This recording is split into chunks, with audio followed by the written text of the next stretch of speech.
Last week, Mo Salah put out a tweet that was basically condemning Arne Slot and his coaching style, tactics, etc., team selection, and basically, like I say, threw him under the bus. Now, today we're going to have a listen to what Jamie Carragher and Patrick Viera are going to say about this situation. Obviously, Jamie Carragher, ex-Liverpool, but Viera, ex-Arsenal, maybe a little bit more impartial, but then again, they are on telly, so they have to be a little bit professional. But I want to know what these guys are going to say about the situation, especially Jamie Carragher, with him being obviously ex-Liverpool.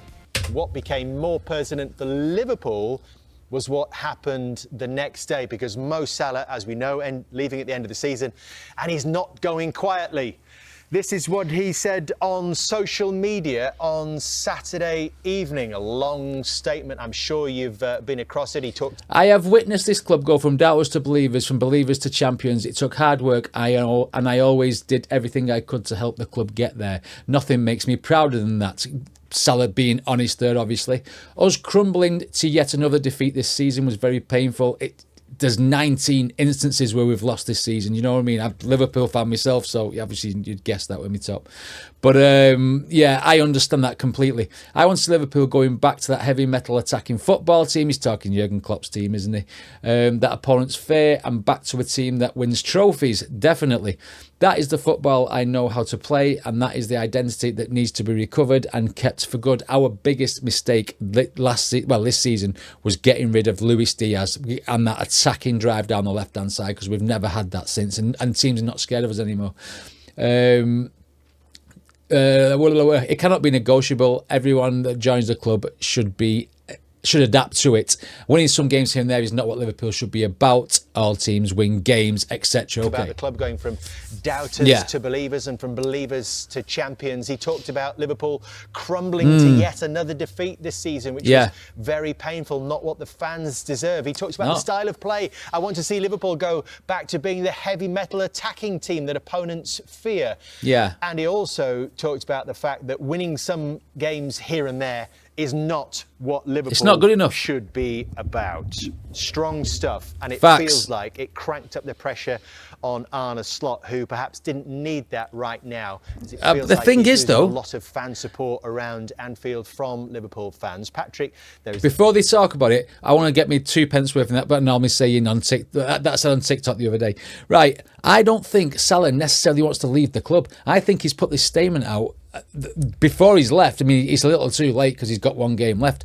Because I think he'd rather stay at Liverpool under a different manager and have a chance at getting the glory days back, if you like, for the last few seasons. But Arne Slot, maybe he's got an inkling that he's going to get sacked or something. Maybe he's, like I say, his playing style and the way he presents himself. He's lost the dressing room. He's not only lost the dressing room, he's lost the fan base. Arne Slot's lost everybody apart from the fucking board, and that's on thin ice, isn't it? You know what I mean? So that's where I think we're up to, and I think Sal's put this tweet out as a last-ditch attempt to say this is going on. I'm making a lot of noise. If you decide to keep me, if you decide to get rid of him, I will probably make a U-turn and stay. That's why I think he's put it out before the end of the season and not after the season. If he'd put it out after the season, we said, well, that's what Salah's just exposing at the end. But to do it before the end of the season when there's still a game to go, I think is a last-ditch move, because he'd rather stay, because he loves Liverpool. You can see he taps the badge and everything. Do you know what I mean? Final game of the season on Sunday. We know that Mo Salah's send-off is part of that, along with Andy Robertson as well. But that's if Slot will play him. This situation, if you were Arne Slot right now. I was quite really disappointed by the quote from Salah, because really? I don't think that will help him. It doesn't help the club, and it doesn't help the manager. I think it is... but the manager's not helping the team. The manager's not helping the fan base. The manager's putting square pegs in round holes. The manager's putting players out of position. He's playing Szoboszlai at right back some weeks. He's playing Wirtz on the left when he's the central midfielder. When Nguemo is on the bench, he puts Wirtz on the left. And then if Wirtz is not on the left, he'll put Gakpo on the left. He'll take strikers off and bring Wirtz on when he's got no one to pass to. This is what we can all see. I saw one game, Ekitike up front, no playmakers behind him, just Gravenberch and McAllister, and then he takes Ekitike off and brings Wirtz on. And I'm like, what the fuck? What are you doing? Frustration from his part, because he felt that he didn't contribute. I think there may be a frustration from his side. No, he wants to stay, I think. quite a lot this year, and I think a top player like himself doesn't understand why he's not on the field. Can you empathise with that? Listen, when you are a player at that level and you never be benched, it's really difficult to understand why that you're I'm getting not benched. starting. Players like that, I think you get a time where the best decision for him is for him to leave the club. And I think the manager or Liverpool Football Club should make Salah leave last year. I think he was the year too long before him leaving. And Carragher's there's a actually lot of nodding his frustration head. and the quote, I don't think it's the right time. Right. Do you know why Salah's been... My opinion on this is why Salah's been so ineffective. It's because we've got a slow-building team when it comes to attacking. All the pace has gone from the team. And the quick players we've got left, he's not playing them. The only quick player we had on the left-hand side was Diaz. He went. Then we've got Ngamoa, who he never plays. Salah's running up the field, and he's got no one to pass to apart from Cody Gakpo every now and again. Do you know what I mean? Obviously, Isak and Ekitike have been injured for a long time. Well, Ekitike is out for a long time. Isak's been injured for a long time this season, and there's just nobody to pass to for Salah. So he's trying to make all the goals himself. That's why he's having a poor season. Do you know what I mean? There's no creativity in this team, and that is why we're losing like 19 games. We could lose 20. We could lose 20 games against Brentford. Do you know what I mean? And it wouldn't surprise me if Brentford turned us over. We can understand the frustration, but this is below the belt, and I'm really disappointed by that comment. No. I don't think the Liverpool Football Club deserves this kind of comment. I think he should leave and people remember what he gave to this football club. Because that'll never be forgotten. Maybe one of the best Liverpool players in the last 30, 40 years. And I think that kind of message will send a little bit of darkness on his Liverpool career, I would say. I will put this down now, and I think probably 90% of Liverpool fans will agree with that statement because of what they see on the pitch. That is it. The football has been dwindling ever since the last 10 games of last season. Even though we won the league, the last 10 games we were so inconsistent, and that's just carried on into this season. Well, we tried to gauge the heat, the feeling around Liverpool fans through our Fanalysis. Who has your backing? Look at that. Salah and Slot. I've just said it, but it's 90%. It's 94% in Salah's favour. 94% in Salah's favour. There you go. There you go. I've read the tone of the fan base. Paul, who has your backing? We asked Liverpool fans exclusively, we should point out, who has your backing, Mo Salah or Arne Slot? And as you can see, 94% of respondees are on the side of Mo Salah. So where does that leave Arne Slot, Jamie? Probably in a slightly more difficult position. Slightly. Supporters see him, because right now the feeling against the manager, I would say, is probably 70-80%, whether he maybe should be there next season. And there's seen as this big fight between Slot and Salah. I don't actually see it like that, this sort of Salah v Slot. This would have happened to any manager who was there who decided it was time to put Mo Salah on the bench.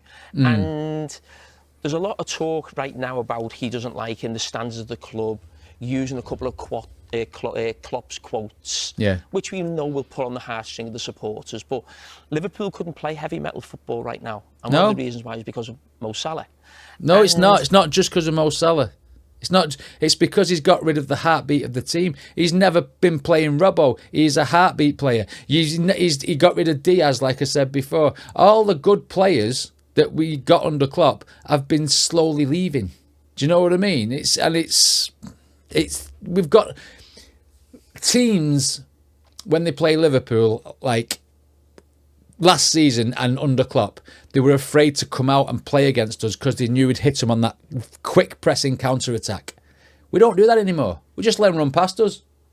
You know what I mean? And when he has played Ngamoa on the left-hand side, I've had Salah on the right, then teams don't come out as much. I've noticed that. Do you know what I mean? And when It's the writing's on the wall. We are not quick enough. We've got no pace in this team. I bet teams love it when they see Cody Gakpo on the left. Oh, all he's going to do now is cut in on his right foot and try and bend it in the corner. So the keeper will always position himself in the right place to save the ball, and the defenders know where to stand. Do you know what I mean? We're so predictable. When I say no matter who the manager was, this would happen. He tried a little bit to take on Jurgen Klopp at the end at West Ham. He kicked off because he was a substitute. That's where all the problem comes from, because he's been sub. Now, Jurgen Klopp, who was a bigger hero probably to supporters than probably any player from that team, facts. Only had 3 or 4 games left as the Liverpool manager. Our hero, our God, the one who put us back on the map, winning Premier League titles. He walked through the mix zone after kicking off on the side of the pitch and said, if I speak, there will be fire. So he said that. But he knew Klopp was almost too powerful a figure to take on. Facts. And you might say, well, how do I know there's not a problem with Arne Slot? Well, I'll go back to 12 months ago to an interview Mo Salah gave with Gary Neville on the back of Liverpool winning the league title. And I've probably never heard Mo Salah speak about anyone in football more glowingly. Okay. And we got a couple of the clips here just to sort of, people can remember exactly what his words were about Arne Slot 12 months ago. Just thinking about how sort of the dynamics of a changing room with a new manager, you're such a sort of great player and you're one of the senior I need to players watch in this the dressing interview. room. That would be a big risk for him to show you that you weren't warming up correctly. You could have taken that the wrong way, couldn't you, at the time? To be fair, we had a few honest conversation between us, and he was very honest, and he told me, look, he showed me a few clips of mine and said, with this move, we can win everything. With this move, we can't win much. So I want to get the best out of you. I want this one to be available the whole season, and I want you to have your best years coming with me. I said, okay. Yeah. Well, hang on a minute. If Mo Salah has had a formula like warming up and doing what he does under Jurgen Klopp, and that formula's worked for however many years under Jurgen Klopp, why is somebody else telling him to train different or do something different when obviously Mo Salah knows how to warm himself up? That's a bit strange. All season, and I want you to have your best years coming with me. I said, okay. Let me know what you want from me, then I will do it, because I'm very professional and I know what can I do. So he didn't challenge me, honestly. I just felt he was very respectful, and I told him that you're a very respectful person. He was very respectful, and he treated me different. So it wasn't really challenging me. It was just showing me what he wanted from me, and it's not worked, though, has it? If you want to add something, and if you want to change something, be open with me. When was the point where you felt this manager's good, he's getting a good reaction out of us all? I think first a few games in the second half, he always changed the tactics is. Made substitutions. Yeah, and not just that, just the tactic itself. You go to the game and you see some manager this is my style and you have to do the whole game, but he's adapting somehow to how our opponent playing, and just putting Dominic in different position, putting Maka in different position, and we also had the players to do this with, though. Like I said about the speed, the pace. I mean, Darwin Núñez kept missing the shots, but he still had that pace. He'd get back and do a lot of donkey work, like tackling and going up for headers in corners and stuff. Darwin Núñez was a very useful player, not for the goals. But the pace was the main thing. I mean, look at what he did against Newcastle when he scored them 2 goals. The pace, they couldn't live with him. We've not got that anymore. We've got nobody like that. The closest we've got is Ungamoa. We've got no darting players anymore. And that's why, no matter what Arne Slot does with the team now, like moving players round, there's still no dynamic. There's still no direct players. And that's what selling Luis Diaz was pressing the bomb switch, wasn't it? You know what I mean? It was pressing the self-destruct mechanism, getting rid of Diaz. He's just he doesn't have that ego that, okay, this is my tactics and did it work, it will work second half. No. He can adapt around. And that's in my head, that's very clever.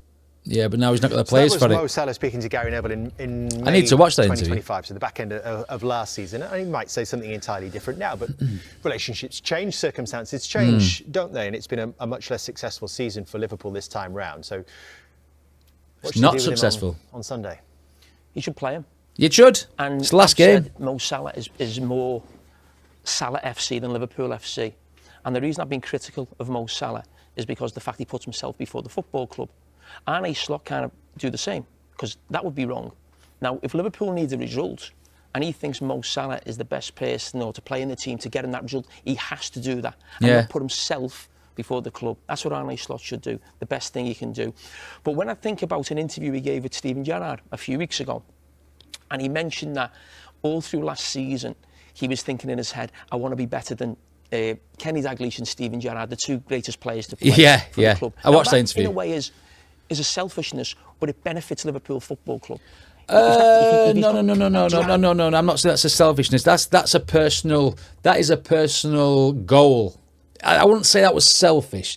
You wanting to be the best version of yourself and be up there with the legends of the club like Steven Gerrard, etc., like you just said, I wouldn't say that was selfish. That it's a personal goal. You know, that's not putting yourself before the club. That's just wanting to be the best version of yourself. I don't agree with that one. Kenny Dalglish and Steven Gerrard, the two greatest players to play for the club. Now that, in a way, is a selfishness, but it benefits Liverpool Football Club.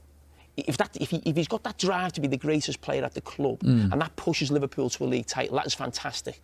The problem is this season when that selfishness becomes detrimental to the club, and it's like any great player, Patrick being one of them, when you come to the end you get frustrated and you're on the bench. He mentioned Dalglish and Gerrard in that interview about trying to surpass them. Right, before he's about this, the reason I think he's frustrated with being put in on the bench is because there's nobody at the club who is better than him, especially in that position. So to bring him off when we're having a shit show is ridiculous. To put him on the bench when we're playing against a team that could potentially overrun us, like has happened 19 times this season, is ridiculous. Do you know what I mean? And he's probably thinking, if I can't get into this team now with all these slow-ass players who are still finding their feet, then what do we do? Why am I wanting to play for this manager when he's got no faith in me? I get that from Mo Salah. I don't get there will be a little bit of selfishness in there. Don't get me wrong. I'm not saying he's entirely selfless, but you know, when you're seeing what's happening around you and the players that you've got around you, he should be playing week in, week out, all the minutes, because he's the best chance we've got at scoring a goal, let's face it. He mentioned Dalglish and Gerrard in that interview about trying to surpass them. Steven Gerrard, at the end of his time at Liverpool, was benched by Brendan Rodgers and left the club probably not the way he would have liked. He was subbing a game against Manchester United. He was frustrated. He came on and got sent off within 30 seconds. Yes. Not a great reaction, of course. I remember that. Apologised straight away, straight after the game. I still don't remember Salah apologising for his outburst at Leeds. Kenny Dalglish, in 1985, maybe a bit too long ago for Liverpool fans on social. Well, hang on, Steven Gerrard's a different person than Mo Salah, and Steven Gerrard is a Scouser, and Steven Gerrard is a Liverpool fan, etc. He is going to apologise straight off the bat, because this is his world, this is his hometown, this is his club that he supports, isn't it? Mo Salah's been brought into this club. He loves the club because of his affiliation with the club, not through growing up as a Liverpool fan, etc. 1985, maybe a bit too long ago for Liverpool fans on social media. Liverpool played an FA Cup semi-final replay against Manchester United, their biggest rivals, at Main Road. They were getting beat 2-1. Kenny Dalglish, at that point, the greatest player in Liverpool's history, was taken off by Joe Fagan for Gary Gillespie, a centre-back. Remember Gary Gillespie. That was the only season where Kenny Dalglish was a regular that Liverpool didn't win a trophy. He come in 1977, he stopped playing in 1986. Did he come out and lambast Joe Fagan? No, he didn't. Did Steven Gerrard lambast Brendan Rodgers on the way up? No, he didn't. And they are the two greatest players for this club. And as I said, Mo Salah wants to surpass them. He talks about being a great professional. A great professional is on the pitch, yes, which is amazing. He needs to be a great professional off the pitch, which he hasn't shown this week. But I think as well he's disrespected the manager in this situation with the quote. Oh, that relationship's gone. The relationship between Slot and Salah's gone, 100%. And if Slot doesn't play Salah for the last game because of this spat, then where does your loyalties lie? Because it's his last game. He's an absolute Liverpool legend now, especially with the 9 seasons he's been here, and he's scored X amount of goals every season. He's been like a cult hero. He has to get the send-off he deserves. That tweet to me again is a last-ditch attempt to probably open people's eyes to what's going on and to say that he wasn't happy with the way Slot was managing him. Do you know what I mean? You're a manager, you've been disrespectful by a player. I don't think you should play him because I don't think It's last game of the season. You can do that mid-season. Huge difference of Liverpool this year. I don't think this is the best Mo Salah we've seen this year. Because the team's not performing. If Liverpool are better with Mo Salah or without Mo Salah. But the decision has to be made by the manager regarding the respect and the loss of respect that Salah had on him. So for me, he shouldn't play him because the impact will not going to be so big on the field. We saw how bad Liverpool are going to be next season with that first half at Aston Villa. I said this in a TikTok video.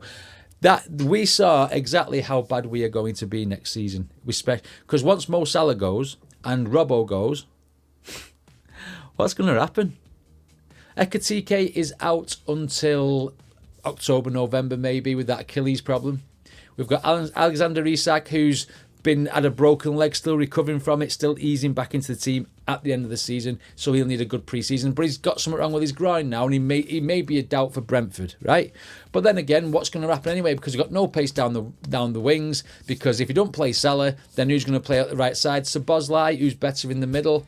Do you know, square pegs, round holes in a lot of the games this season. I know we've had injuries to people like Conor Bradley and stuff like that. I'm not daft to that, but I mean, why don't you give somebody else a chance who is an actual right back? Promote someone from the under 21s or something like that. You know what I mean?